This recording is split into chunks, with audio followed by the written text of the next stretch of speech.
Here's my reaction video to It Ends With Us.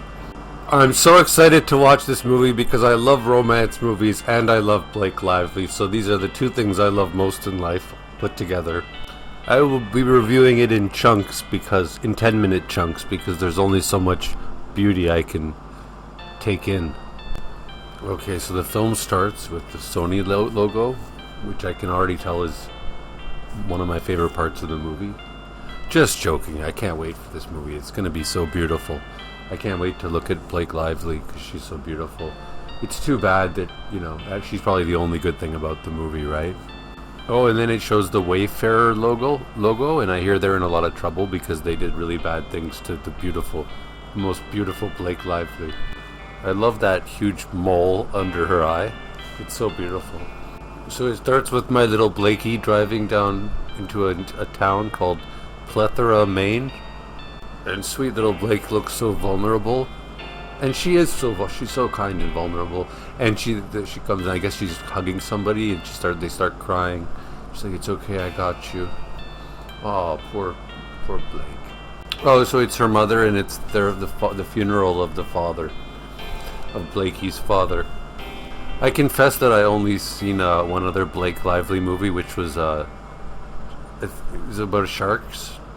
It's where she gets stuck on a surfboard while a shark tries to kill her for the whole movie, and it was just such an amazing, beautiful movie. How old is Blake? I mean, I heard she's like 50, but she doesn't look a day over 45. And her hair she looks like a beautiful golden retriever. A beautiful golden retriever with a mole. A big, huge mole. A beautiful mole. So they go to the funeral for Andrew Bloom. That's the father. He was the mayor of the town, and the mother's name is Jenny Bloom. And father to the wonderful, sweet Lily. That could only be Blake. Sweet, beautiful Blakey. So her name is Lily Bloom, because it's like a flower that blooms.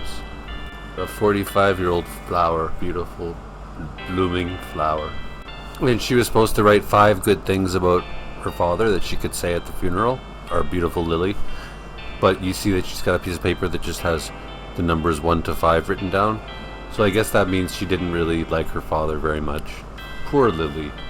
And she just walks off stage without saying the eulogy she was supposed to say, and it's just so tragic, poor innocent Lily Blake Bloom. And then the titles, It Ends With Us. So I've already heard that this is a movie about SA, whatever they call it, abuse. So I'm guessing the father was abusive, and that's going to be revealed later. Poor Blake. So then poor damaged Blake drives back to the city, and she goes to the top of a building, and she sits on the ledge. I'm terrified of heights, so my gosh, Blake, what are you doing? And then Justin Baldoni... Sorry. There's nothing funny about this. Justin Baldoni comes out and he's really mad because of something. And he kicks a chair really violently. Because Justin, you can tell that Justin Baldoni's a very, very violent guy in real life. He's not acting. And he's begging her to not sit so close to the edge. It makes him nervous. So this is the romantic way that they first meet. I think Blake should just jump off the building because Justin Baldoni's bad news, you can tell already. So she won't get off the ledge, so he goes, okay, fine. So he sits on the ledge. Jesus Christ, I'm terrified of heights. It would be funny if Blake pushed him off the ledge. But we know Blake's nothing like that.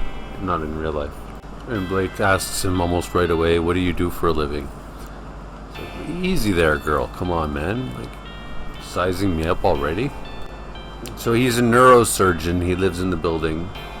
So they introduced each other to each other, and she says, "Yeah, my name's Lily Bloom, and I know it's so cheesy, and I'm about to open a flower shop." So that's just so beautiful, little Blake opening a flower shop. But the good thing about this scene though is that when she first sees him, he's kicking a chair very violently, and the thing is, I at least never take things out on inanimate objects. I don't punch a hole in the wall when I'm angry. You gotta wonder about people that do stuff like that. So that was a warning sign. So Justin Baldoni gets right to the point pretty quickly and says, I want to have sex with you. Well, actually, first she says that she talks about how she first had sex when she was in high school with a... they're moving really fast. They've only known each other for 3 minutes. She says she had sex with a guy in high school, and he goes, oh, you're making me jealous. And it's like, well, there's another warning sign. And he says, love isn't for me. Lust is nice, though.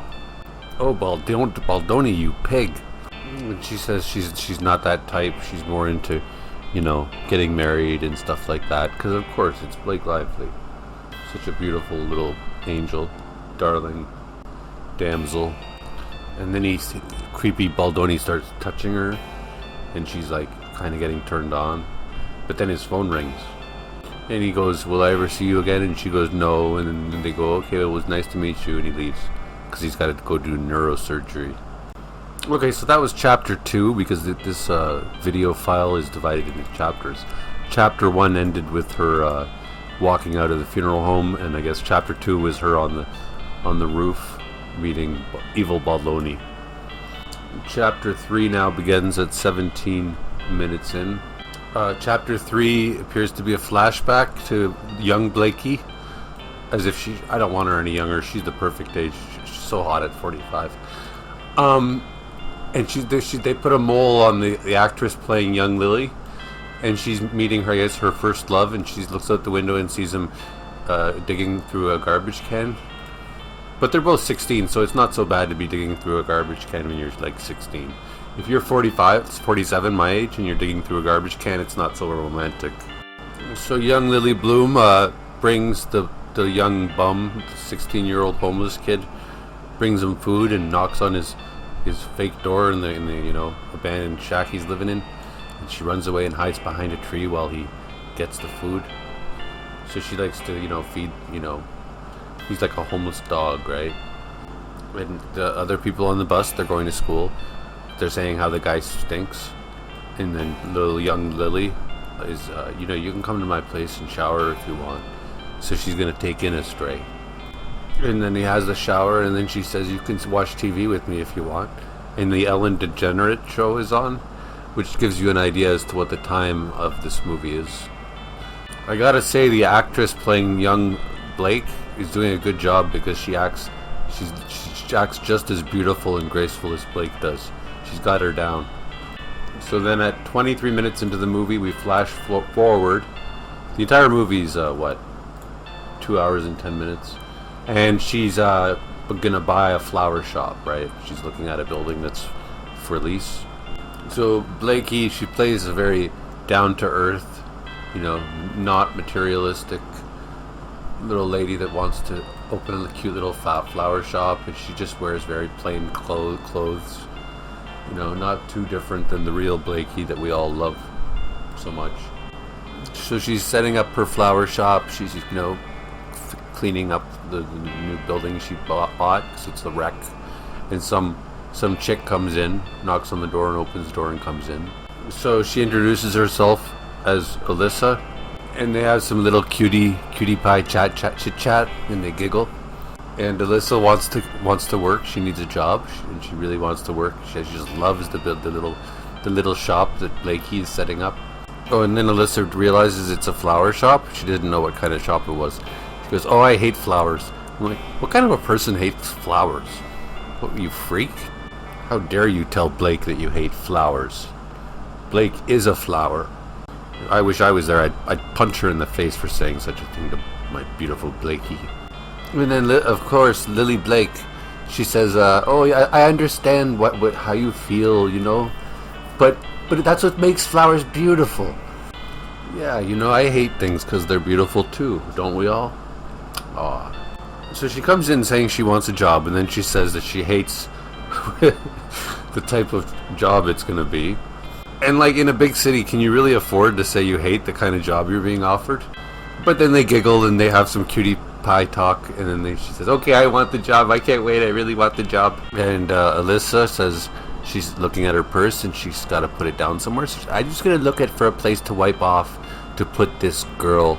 So she refers to her purse as a girl, which is just the sweetest thing ever. Well, you know, it's odd because the flower shop reminds me of the flower shop in one of the scenes in Wolverine versus Deadpool. Remember that flower shop that blew up? Yeah. So then Alyssa's husband and her brother come in, and the husband comes in, and they both, when they kiss each other, and they go mwah, and they actually make that sound, which is adorable. And her husband's name is Marshall, and then oh my gosh, her brother is Justin Baldoni. This is just too much. He's gonna probably destroy the whole flower shop. He's such a violent guy. So then the whole bunch of them, they all go to a bar, and Justin Baldoni is singing karaoke. Don't you put on that sweet guy act for me, Baldoni. We all know what kind of person you are. I don't even know if I can handle this movie because I don't want to see my sweet Blakey get hurt. I find it very sick that in real life, Justin Baldoni is the character he's playing, and so tragic that in real life, little Blakey is the tragic, vulnerable, innocent flower that she's playing.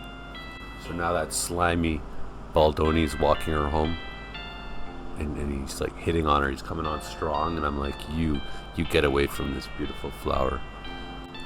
Words can't express how much I'm enjoying this movie.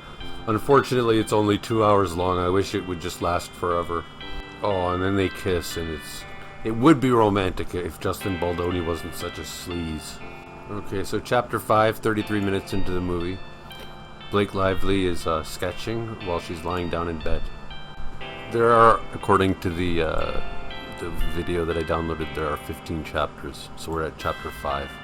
So now we're going to do a flashback to young Blake, and she's teaching the dog, stray dog, how to plant flowers. And you know, the homeless guy goes, "Why do you like doing plants?" And she goes, "Well, when I take care of them, they reward me with fruits and vegetables. And when I don't, they wither up and die. They shrivel up and die, sorry." And he goes, "Kind of like us." And I'm thinking, wow, mind blown. Wow, the analogy of people to flowers is I never would have thought of that in a million years. And then little young Blakey looks at him like she's never would have thought of that in a million years either. Her mind is pretty blown too. But then she deepens the metaphor further by looking up at an oak tree and saying, but an oak tree doesn't need us to take care of it. It just stands on its own because it's a fucking oak tree. I mean, wow. As if the metaphor couldn't get any better. Excluding the fact that oak trees do need rain and they need sunlight. And then flash forward to 45-year-old Blakey, and she just finished doodling, and then she looks at the napkin where she's got the 5 numbers written down, where she was supposed to say at her father's eulogy, she's supposed to say 5 good things about him, but she couldn't think of one, because I guess he wasn't exactly the father of the year. And then we flash back again to young Blakey's seeing his father beating the shit out of her mother. So I guess her parents had problems. And then we go back to the garden with young Blakey and the homeless kid. This is a stray dog, and he's like, "I heard what happened yesterday with your mom and your dad." And he goes, "Does that happen a lot?" And the thing is, okay, look, dumbass, it doesn't need to happen a lot. The one thing most people don't realize is that in abusive relationships, you only need to hit the person once in order for it to be, and then it doesn't have to happen for another year, because as long as the other person knows that that's a possibility if you step out of line, that's how the abuse works. And then we flash forward, and then they're opening up they do the opening of of Lily Bloom's flower shop. It says Lily Bloom's, there's a sign, and they're all so happy. It's such a delightful, sweet little moment with darling Blakey and her flowers, Lily Bloom and her flowers. And then evil Baldoni comes into the shop, and I think he's gonna be the first customer because he's gonna buy some flowers. Oh, I can predict what this is. So Baldoni's gonna buy the flowers, and then he's later gonna give the same flowers back to Blakey because he thinks he's gonna be cute. Then they do some small talk and they do some giggling, and it's just so cute. Oh, and Justin Baldoni, he put the name of the flower shop as the delivery address for the flowers he bought. That is just the most cutesy thing. I gotta say though that I'm getting a little sick of these movies where everybody's just got so much money. Like Blakey's character, like her mother lives in a mansion, so she's well off. And Justin Baldoni, he's a neurosurgeon. And it's like, come on, man. Most people in real life, they live in a tiny little apartment, and they have a shit job. And this character, Lily Bloom, she lives in she's moved to the big city, and she's opening this lavish flower shop. You know how expensive that would be? So then they go to like a birthday party at Alyssa and her husband's house, and it's just this huge like mansion, right? Because I guess all these people are rich. So sleazy Baldoni is like basically following her around at the party, and she keeps walking away from him, and he keeps following her. But he's doing it in a cutesy way. So that's my problem. When I flirt with people, I forget to do it in a cutesy way. It's okay to harass someone as long as you're cutesy about it. And she's like, stop following me around. You gotta stop coming to my flower shop. And he goes, can you just shut up for 1 second? Now, is this a warning sign or is it just cutesy? And then he goes, you want to go somewhere more private? And she goes, to talk? And he goes, yeah, to talk. She goes, okay. And then cut to them in the bedroom making out. So now we're in chapter 6 of 15. And she's going, no, stop, while they're making out. And he goes, you want me to stop? And she goes, no. You wonder why people have such difficulty dating each other. Like, who wants to go through all this bullshit? And she's like, no, I can't have sex though. I can't have sex. I'm sorry. I don't do casual sex. Because, you know, those rumors about Blake, you know, cheating on her previous boyfriend with Ryan Reynolds, and then cheating on Ryan, I don't know, and all the cheating going on, you know, while Ryan Reynolds was married to Scarlett Johansson, that he was cheating with Blake Lively. Those are all grossly horrible rumors. They're slander. Blake is a beautiful person that would never have casual sex. She's a flower. And then he goes, okay, fine, let's just go to sleep. And then he takes his shirt off, and he's totally ripped. And then she goes, do you have anything for me to wear? And he gives her one of his shirts to put on, which is just so romantic. And then he takes his pants off, and he puts his pants on her. So then in the morning, they're in the kitchen, and Alyssa comes in, and she's like, I need you to understand, Blake, that this man runs through women like candy. And then he says, date me. And she's like, what are you talking about? And he goes, I want to try. And then there's a montage of them like hanging out on day-to-day basis, you know, and doing cutesy things. And then she's like, you know, don't make me regret this. She's voiceover while they're having a montage. This reminds me, like, I've never seen it, but that 50-60 Shades of Grey. And I just adore all of this cutesy stuff and all of the flirting. It's just so sweet and romantic. If only Justin Baldoni wasn't such a sleaze. And I mean, his character is this, like, ripped neurosurgeon. And I'm like, geez, and I'm this fat guy that doesn't really... I'm certainly not a neurosurgeon. This doesn't make me feel very good about myself. And I think they eventually have sex at the end of the montage. And now she's waking up in the morning, and we're in chapter 7. And then she says to him, oh, I gotta go to dinner with my mom tonight. And he goes, can I come too? And he says, I just want to meet the mother of the woman I love. So now he's just said he loved her. So, ooh, things have escalated. They're escalating. And she tells him she loves him too. So it's important we've established that Blake and sleazeball Baldoni are in love. Like, one wonders, is it the case that Blakey, poor little Blakey, maybe she wasn't so mentally strong, and she started believing she was the character she was playing, and then she started acting it out in real life. And then we flash back to young little Blake, and she's with the homeless stray dog, and he carved a little heart-shaped thing from the oak tree to remind him and her that about being strong and sturdy. And young Blake is on the bus with the homeless stray dog, and somebody goes, oh, she's gonna get rabies from him because they know he's homeless. And she goes, then she purposely kisses him right in front of everybody just to sort of show how sweet, you know. And then young little Blake kicks homeless stray dog out because daddy came home, and daddy's a violent fuck. And then we flash forward to 45-year-old Blake introducing Baldoni to her mother. And then they do a lot of cutesy talk. And then Baldoni, I mean, goes to wash his hands. I didn't know people still did that. Oh, and while Baldoni's washing his hands, it turns out the waiter in the restaurant is Stray Dog Kid. Whoa. Do I smell a love triangle? That's the guy. That's the stray dog all grown up. And his character's name is Atlas. We are now 56 minutes into this 2 hour 10 minute movie. And we are beginning chapter 8 of 15. And we go back to a flashback of young Atlas and young Blakey. Now in this flashback, they do some cutesy talk. And then they lose their virginity and they have a little very romantic sex scene. Not so sexy, but more like just beautiful.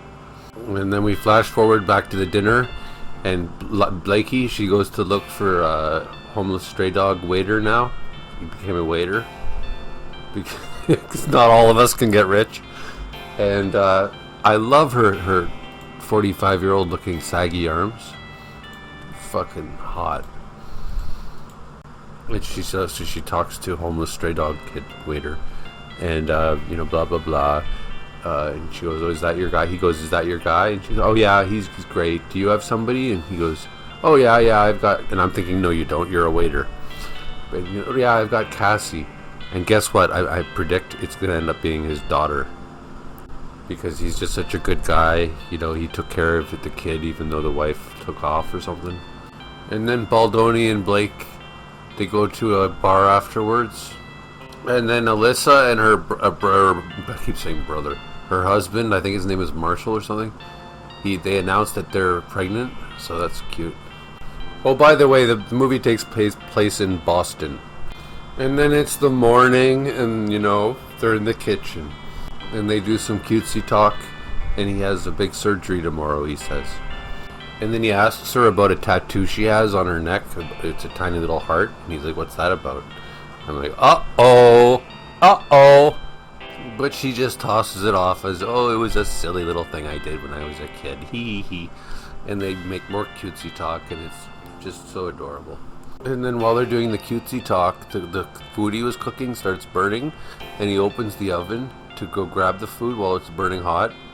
And then he goes to grab it.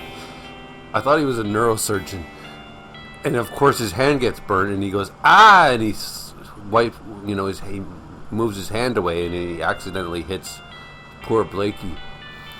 So now we're in chapter 9, and Baldoni says, "Hey, we're all gonna go to that restaurant," and it's the same restaurant where Atlas works, by the way, but Baldoni doesn't know that. So they go to the restaurant, and Alyssa and her husband say, like, "Whoa," they notice she's got like a black eye, right? And so then Atlas comes to the table, and he notices the black eye, right? So, uh-oh. Oh, and Baldoni's hand is bandaged because he cut his hand when he tried to reach for the boiling hot food, which is like really stupid. Why would you do that with your hand? But anyways, Atlas is obviously thinking that Baldoni's been beating Blake. So then she goes to the bathroom, and then Atlas confronts her and says, "You gotta leave him." She's like, "Oh, it was an accident and I fell." And then and she's like, "Let me out, I'm gonna go." And then Justin Baldoni's standing right there when they go to leave. So now we're having a three-way confrontation. Very dramatic.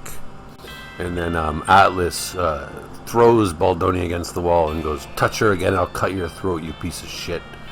And then Baldoni goes, "Oh, this is Atlas, the guy you wasted your virginity on, huh?" And then they get in a big fist fight right in the middle of the restaurant. Baldoni is not the smartest neurosurgeon. You can go to jail for this kind of stuff. So then Atlas kicks Baldoni out, and Baldoni's just like, what were you guys doing in the bathroom?" Yeah, look at beautiful Blake with all those flowers. All I see is that big gorgeous mole though. So now we're in chapter 10, and it's flashback to young Blake saying to Atlas, I love you, and they're telling each other they love each other. And then Lily, or Blake's father, comes in and catches them, basically in their underpants, and he starts beating the shit out of Atlas. And then we flash forward to the flower shop. God, I'm enjoying this movie so much. I don't want it to end. I'm so depressed that there's only like an hour left. And signifying that some time has passed, Alyssa is now like full like 9 months pregnant. She's like ballooned out. So then Atlas now shows up at the flower shop. And I don't know if I mentioned, but Baldoni had said, just don't talk to anybody except for him. So, this is complicated. And Atlas says, he goes, here's my number in case you need it. And she says, I won't need it. So, I don't know, Blake, if you just explain to Atlas, just say, look, I got a new boyfriend, and, he's a little bit jealous of the fact that, you were the guy that I lost my virginity to. It's pretty normal that he's not going to want to be around you or want me to be around you. And, and like he actually did burn his hand on the effing stove. And he accidentally hit me. And it had nothing to do with, it was getting burned by the stove. This movie kind of reminds me of The Room by Tommy Wiseau. Because everybody's just constantly coming and going and saying hi, bye. And now they're in the kitchen, and she tells him, Baldoni, about how my dad used to hit my mom. And Baldoni goes, shit, I'm so sorry. And now they have they're having cutesy talk. They have romantic talk about how much they care about each other. Because, I guess in a romance movie, you start off, the first half hour is cutesy. The second third of the movie is more romantic then, right? Just like real life. And then the third part is you beat the shit out of each other. And now we're at chapter 11. Only 49 minutes left. Damn, I wish it was. Anyways, so now they go to visit the newborn baby with Alyssa in the hospital. And now Sleazeball Baldoni proposes to Blakey in the hospital baby room while he's holding the baby. If I was the mother and father of the baby, I'd be like, what are you doing overshadowing this moment of ours? We just had a baby, and you're taking all the thunder away with your putting all the attention on you guys by proposing. And then it flashes forward to them kissing after they just they're wearing wedding dresses. He's not wearing a wedding dress, but you get the idea. So I predict what happens next is that Atlas's number falls out of her phone because he wrote it down and he put it under her, like, how you got the protective cover on your phone? He put it, like, in there. Oh, and then Baldoni's in the other room and you hear a big crash. And I'm wondering if he's beating up a chair again. Oh, and there's a broken lamp and he goes, I dropped your phone and the case fell off. So see, I predicted it. And I have to repeat, anybody who, like, breaks inanimate objects when they're angry, there's something weird going on. Because, I'm a pretty angry fellow myself, but I don't kick things like walls and chairs and things when I'm mad. It's a weird thing to do. And he goes, you promised me, you weren't going to talk, essentially that you weren't going to talk to Atlas. And then he smashes her phone. And again, like, you just don't do that. It's silly. And then he's like, stay away from me, and he's going down the stairwell. And he's like, stop. And then she falls down the stairs during their, like, they're not really, like, fighting or anything, but she falls down the stairs because he's just trying to, like, keep her away from him. So far, yeah, he breaks inanimate objects, but he doesn't look like... he looks really bad because she's fallen down the stairs and she got a black eye a year ago, but it was all accidents. So I don't know what's going on so far. When I say I don't know what's going on, I thought this was about abuse, but so far this is just a series of accidents that make him look like he's abusing her. When it's just accidents, it actually is accidents. Like, she actually did fall down the stairs. But, I'm sure Sleazeball Baldoni's got a few horrible things up his sleeves. So now we're in chapter 12 and 15. Lily's in her flower shop and she finds out that their flower shop is in the top 10. This Blake Lively character is just so sweet and nice. Like, perfect. I wish everybody was like her. Oh, and then they're making out, and they're about to do it. And Justin Baldoni goes, "I love this heart-shaped tattoo on your neck. What's it about again?" And it's like, uh-oh, don't know what are you gonna do, Blakey? You gonna tell him that you got it for Atlas? Oh no, that's why you don't get a tattoo on your neck of the first guy you got. And then now, like, oh. And then Justin Baldoni shows the reviews of her flower shop, and one of them is by Atlas, where he talks about how he carved the heart-shaped thingamabob, and he forces Blake to read it out loud. What a sleazeball. And Baldoni goes, "Do you love him? Do you love him now?" And she goes, "I don't know." And then for some reason he starts kissing her, and she's like, "Stop, stop," and he keeps pushing himself on her. Don't really understand that. And I gotta say, I'm a pretty jealous person, but being jealous about a girl that I date, the guy that she dated when she was like 15, I'm gonna be jealous about that? And he's got her pinned down, and he's telling her, "I haven't shown you how much I love you." And she's like, "Please," like she's terrified. And he keeps like, I think he's gonna RAPE her, which is sort of a sudden escalation. It kind of came out of nowhere. Oh, and then we see flashbacks to when he kicked the chair, and when he burnt his hand and hit her, and when she fell down the stairs. And now we see that I guess footage was excluded, because now we see that he actually did push her down the stairs, and now we see that he actually did hit her, I guess, on purpose previously. And that's fairly clever. I haven't seen that in a movie before. So in other words, the previous scenes where all those violent things happened that seemed like accidents, it was really just her perspective. So now we're at chapter 13, where Blakey has realized that just what we all knew all along, which is that Justin Baldoni was a sleaze and a very violent, bad person.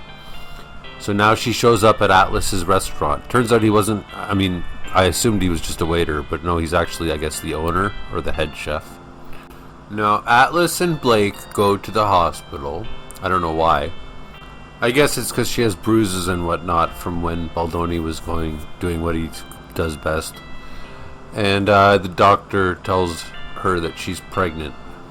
So Atlas brings her to his apartment, and she goes, "There is no Cassie, is there?" And he goes, "No, there's not."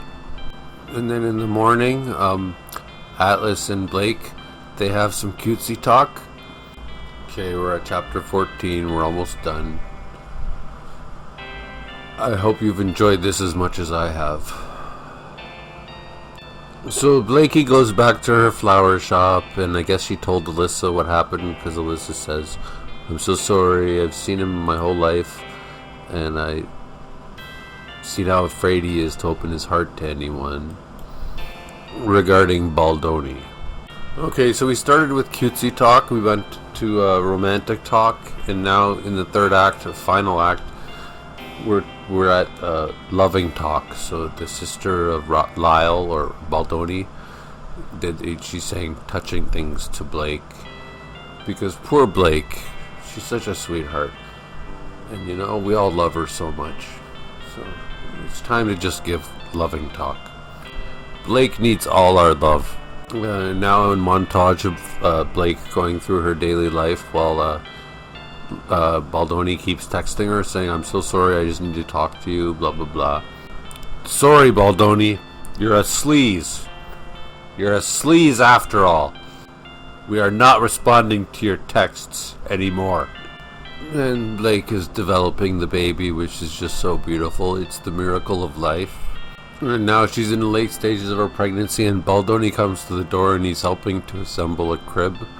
So I guess he's sort of accepted the fact that he's a sleazeball. Oh, and it turns out it's the Taylor Swift song, because I hear "My Tears Ricochet," and you know that Taylor Swift is the best genius musical artist since Mozart or Bach. So what a perfect movie this is. And then Sleaze Baldoni feels she goes, "Do you want to feel the baby kicking?" And he's like, "Yeah." And he's like, "Well, please come home. It'll never happen again." Oh, you Sleaze Baldoni. Okay, we're finally at the last chapter. Oops, did I say finally? I meant unfortunately, because I just want this movie to go on forever. And she's giving birth, and Baldoni is helping to deliver the baby. And so, like, they're cuddling with the baby, and what should we name her? And she goes, I was thinking we could name her after your brother. Because there was this stupid revelation that,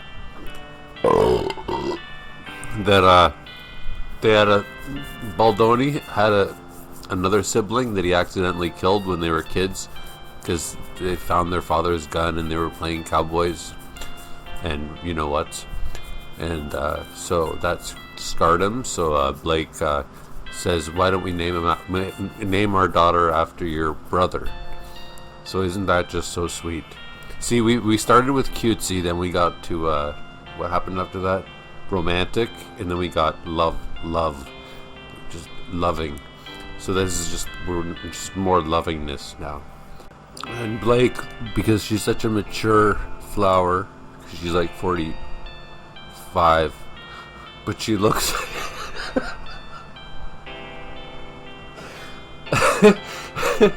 Blake says, I want a divorce, and it's not for us, it's for her. We're doing it for our baby. And Blake, because she's such a mature flower, she says to Baldoni, what would you do if your daughter came to you and said, my boyfriend just pushed me down the stairs, or he held me down against my will? And Baldoni says, I would say that I would beg her to leave him. So Baldoni understands that he has no business being in a marriage. So Baldoni graciously leaves. And then Blake Lively says what I always knew was the whole point of the movie. She goes, it stops right here. It ends with us. She says that to her baby. The cycle, of course, is what they're referring to. I mean, I don't have any kids, and I never beat up anybody. I never beat women, and it still ends with me. And then sweet, innocent Blake goes with her mother to the father's gravestone, and she leaves the handkerchief with the 5 numbers, number 1 through 5, for all the good things she was supposed to say about him in the eulogy, and it still says nothing. So the guy was just a dick. He was another Baldoni.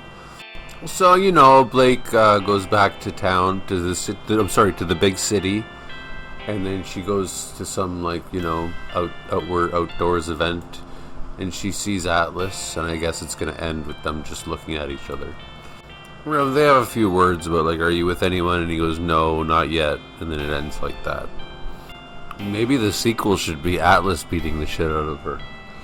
But I gotta say, this profound movie that was directed, written, and everything by Blake Lively, because she's so multifaceted, it really taught me that I shouldn't hit women, because until I saw this movie, I thought it was a great idea. So thank you, Blake. And Baldoni, how dare you try to sabotage this. Oh my god, Baldoni. You're such a sleaze. You're such a sleaze, Baldoni. So thanks for watching. I'd like all my fans to know that you're my besties, and I love you so much for watching my videos. And if you care about yourself, then like and subscribe. Help me help you. This has been your human warning.